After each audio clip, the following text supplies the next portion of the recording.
ఈ రోజు ట్రేడ్ ఎలా చేయబోతున్నానో చెప్తానండి. ముందుగా ప్రీవియస్ డే అనేది ఏమైందో తెలుసుకుందాం. ప్రీవియస్ డే అనేది హ్యూజ్ గ్యాప్ అప్ అనేది ఓపెన్ అయిందండి. ఓపెన్ అయ్యి మార్కెట్ అనేది కిందికి అనేది వచ్చింది. ఇక్కడ చాలా మంది సెల్లర్స్ అనే వాళ్ళు వచ్చుంటారు. ఈ సెల్లర్స్ నిన్నకే మార్కెట్ అనేది పైకి అనేది వెళ్ళింది. అలాగే చాలా సేపు ఇక్కడ కన్సల్టేషన్ చేసి బ్రేక్అవుట్ అనేది ఇచ్చింది మార్కెట్. కాబట్టి ఇక్కడ ఉన్న బయర్స్ కి మంచి ప్రాఫిట్ అనేది కనిపించుంటది. అలాగే మార్కెట్ అనేది కంటిన్యూగా అప్ ట్రెండ్ లోకి వెళ్ళిందండి. మార్కెట్ లాస్ట్ మూమెంట్ లో ఈ రెసిస్టెన్స్ ని సపోర్ట్ తీసుకుంటూ మార్కెట్ కిందికి వచ్చి క్లోజ్ అనేది అయ్యింది. కాబట్టి ఇక్కడ చాలా మంది సెల్లర్స్ అనే వాళ్ళు వచ్చుంటారు. అలాగే ఇక్కడ BTS గిటంగా చాలా మంది సెల్లింగ్ సైడ్ అనేది ట్రేడ్ అనేది తీసుకుపోయి ఉంటారు. కాబట్టి మనము గ్యాప్ డౌన్ కేసులో మనం సెల్లింగ్ సైడ్ అనేది ట్రేడ్ అనేది తీసుకుందాము. ఎందుకంటే ఇక్కడ ఉన్న సెల్లర్స్ కి మంచి ప్రాఫిట్ అనేది కనిపిస్తుంది. అలాగే ఫ్లాట్ ఓపెనింగ్ లో మనము బయింగ్ సైడ్ ట్రేడ్ అనేది తీసుకుందాము. ఎందుకంటే ఇక్కడ ఉన్న సెల్లర్స్ అనే వాళ్ళు నియర్ బై ఉంటారు కాబట్టి మనము వీళ్ళని టార్గెట్ అనేది చేయొచ్చు. అలాగే మార్కెట్ అనేది అప్ ట్రెండ్ లో ఉంది కాబట్టి మనం ఇక్కడ బయింగ్ సైడ్ అనేది ట్రేడ్ అనేది తీసుకోవచ్చు. అలాగే గ్యాప్ అప్ కేసులో మనం బయింగ్ సైడ్ అనేది ట్రేడ్ అనేది తీసుకోవచ్చు. ఎందుకంటే ఇక్కడ ఉన్న సెల్లర్స్ కి స్టాప్ లాసెస్ అనేది హిట్ అవుతాయి కాబట్టి ఇక్కడ ఈ లెవెల్స్ అనేది చాలా ఇంపార్టెంట్ అండి. ప్రతిరోజు బ్యాంక్ నిఫ్టీలో డ్రా చేసి నేను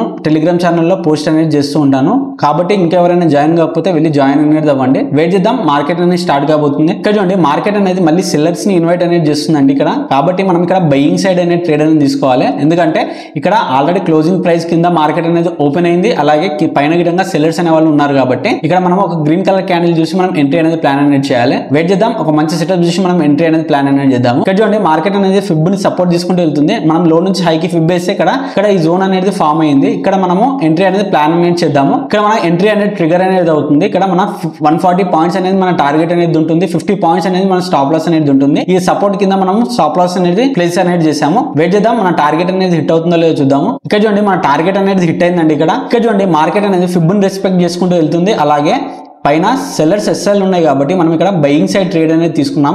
ఇలాంటి చార్ట్ ట్రేడింగ్ కాన్సెప్ట్స్ గురించి లైక్ చేసి సబ్స్క్రైబ్ చేయండి.